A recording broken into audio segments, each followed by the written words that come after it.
and you hear all the sound effects and stuff. It's so great. It perfectly sets the scene. Rockin' Ricky, because it's 84, honestly, he probably picks up a 12-inch LP and just starts going to town.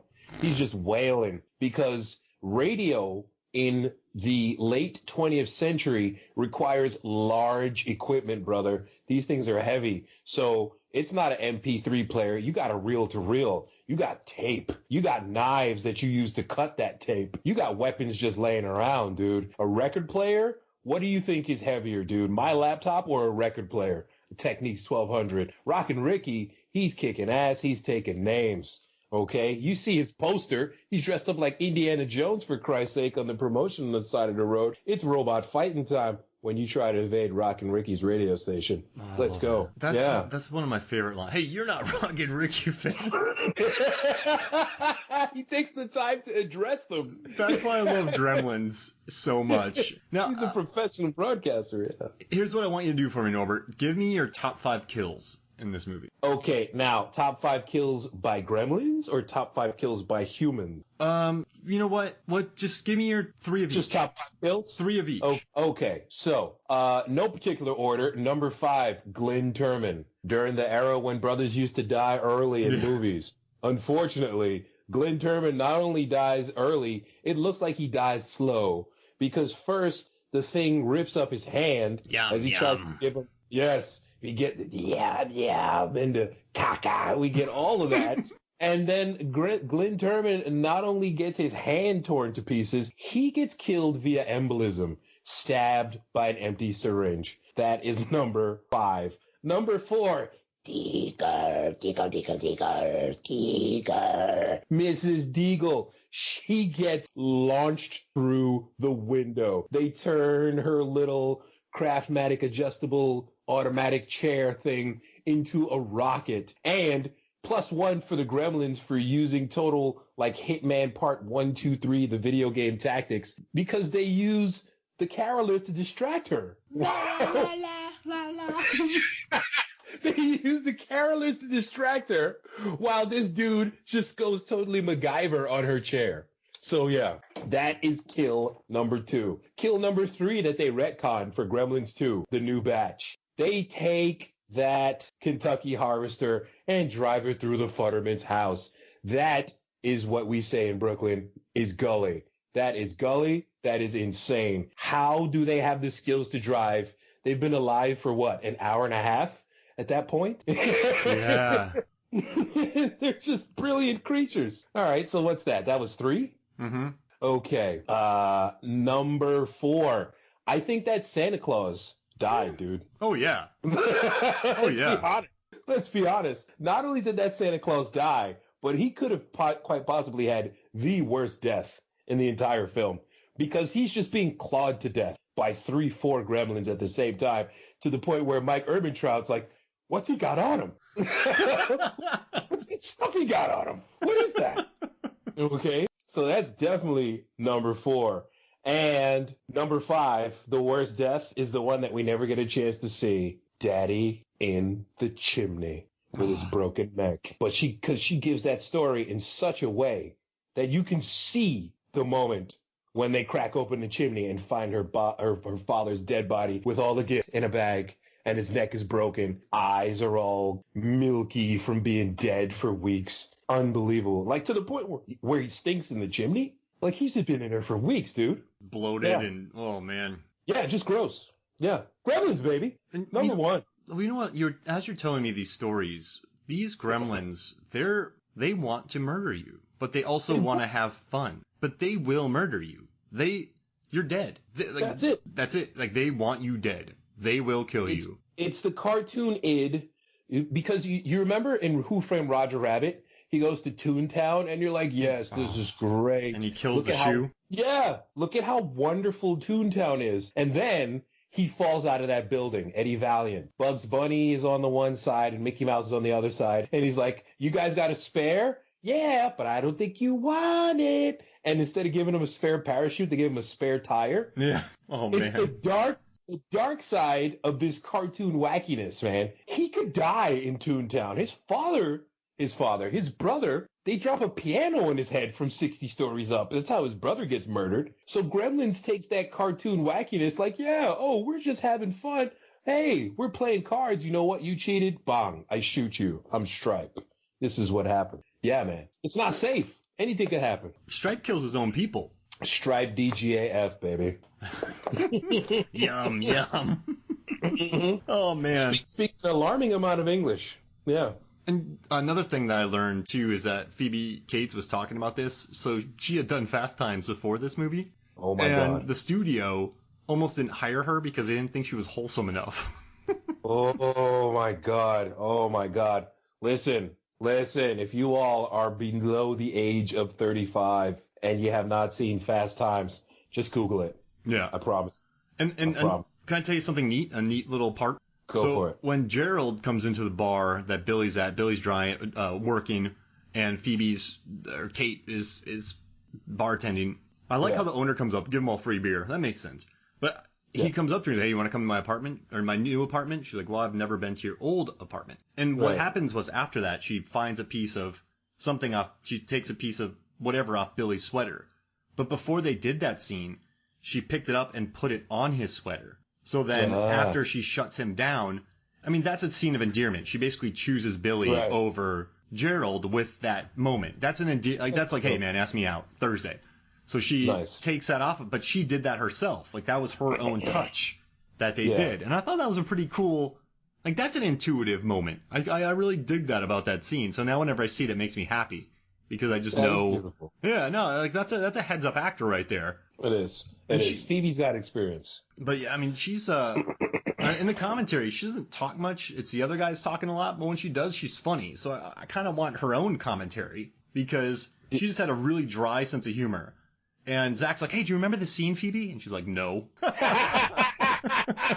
Again, way out of his league. Even in the commentary, just blowing him away. You look at, because honestly, those two, when they get to New York, and she's in that little short skirt being a Clamp Corners tour guide, walking around with this dude, a New York guy would just come up to, you with this guy? Really? Look, here's my number. You call me.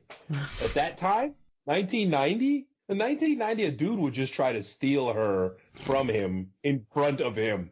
Like, not this guy. Anybody but this guy. Yeah. You're punching down, baby. So how do you feel? All right, so we released this 30 Days a Night before this, and in that film, there's a lot of fake snow. They used Epsom salt. They used foam. They didn't use mashed potatoes. They used paper and various things. What do you think about the fake snow in Gremlins as opposed to the fake snow, which was filmed in July, by the way? The fake snow in Gremlins as opposed to the fake snow in 30 Days of Night? Well, you do get some exterior shots in Gremlins, but a lot of the terrible things in Gremlins takes place indoors, you know. We're not spending as much time outside as we were, I think, in 30 Days a Night. So the fake snow, it pops up, like when he's running out of the Kingston Falls YMCA, and you got the red, green, blue flashing. It looks good, man. It's beautiful. It crunches when you walk on it. You know, you got to give props to the Foley people. It's a beautiful thing. Now, I think it would have been even more foreboding if they had just snow coming down at certain points. Because that would have been even worse, for Christ's sake. You know? Oh, by the way, these things have taken over the town. This guy just lost his hand trying to mail a package to his grandmother. Now it's snowing. Yeah, that's right. Now it's snowing because Gremlins. Because we're in hell. Oh, man. They just ravage that town, don't they? This is upstate New York, apparently. Kingston Falls. Oh, it makes me just... Yeah. This movie, though, I mean, I grew up with this movie, and I keep finding things in it. And I think that's why I just love it so much. And also, another reason I love it, it's short. It's a short movie, man. It's not long. It's not long. And then, you know, because it's an 80s movie, they take time to give every character a chance to breathe, get a couple of lines so that you can get established, you know, this is how this guy is. So Ehrmantraut and the cop, you get to see them early on in the movie when they're dealing with Pete and the Christmas tree, you know, gives you the sense that, hey, he's a good sheriff. These cops are doing what they're supposed to do. They're really nice. So then later on, when they treat Billy like a jerk, you're like, come on, man. he's pulled out the little creature for you. Give him the benefit of the doubt. My students, a lot of them fell asleep as they are wont to do, but they woke up for the deadly parts. This is a good movie. It is solid. And you know what? There are parts in the movie that just take your breath away. Once we establish that water makes him reproduce, you see the YMCA. The cannonball? Yeah.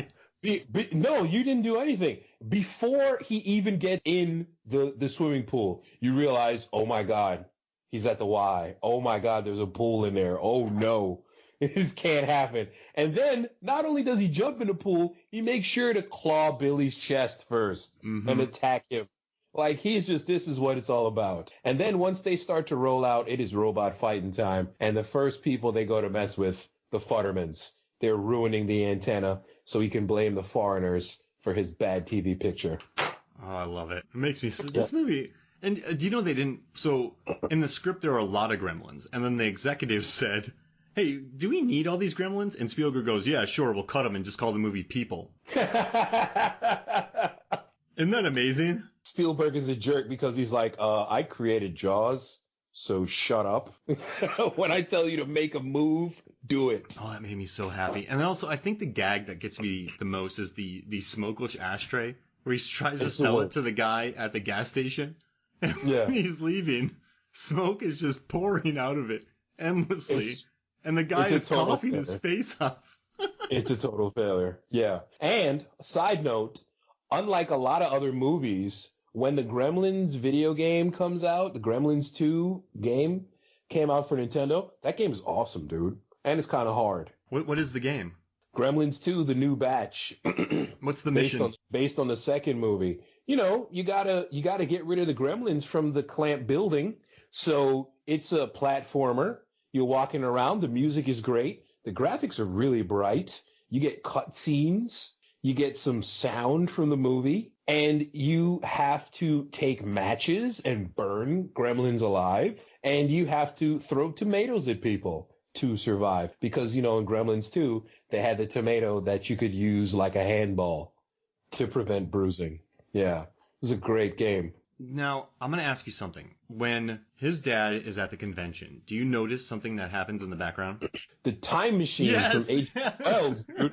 It's awesome. It works. It did work. In one scene, they're revving it up, and in the next scene, it's gone, and they're crawling around on the ground. Like, where the hell did it go? It was so great. Well played, Hoffmeyer. You thought I missed that, didn't you? Oh, man. I just think, I love that scene so much, because you just got to pay attention, and I had never noticed that. And then when I was doing research for this, I saw people searching in the background, like, there's got to be a gag in there. So I rewound it, and I was like, that's a time machine. Like, that's... The time machine. In this world, there's time travel. That's right. That's right. That's right. So, mind blown. Small creatures? Check. Time machines? Check. That means all bets are off. We have now crossed into the next level, my friend. Also, Gizmo, he's a patriotic little guy. He loves the American flag for some reason. And he's looking real angry as he loves the American flag. It's like, what's going on, kids? And then I love how he watches that driving thing and then during this whole thing, he's cruising around that store for a long time. He loves his fast cars. He's holding that Barbie dream car down, man. Yeah. And oh, sorry, dude. I keep jumping on you. My bad. No, not at all, man. I was just going to say it takes a certain kind of guy. And that guy needs a certain kind of gal. Yeah. And how about the dog? Joe Dante the entire time said, if we had nothing to do, we'd just cut to the dog. So that dog actor, it licked Gizmo in a scene. They said it was actually afraid of Gizmo. Whenever whenever it saw it, it was legit afraid. So all the reaction shots. There's a scene though that looks really nice. Billy goes to bed and he's cuddling up with his dog and Gizmo. I'm like, that sounds pretty great.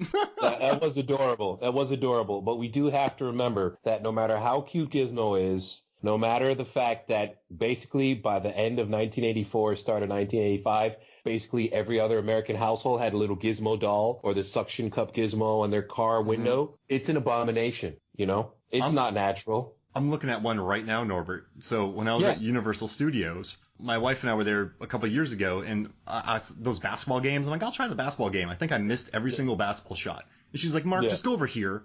And so she pays this guy. They hand me a big hammer. I hit it. I hit the thing all the way on the top, and I got a big gizmo. Nice. She knows me well. She's like, Mark, don't play basketball. Just go hit something hard. There it is. It's adorable, but it's an abomination. And it has to be wiped from the earth.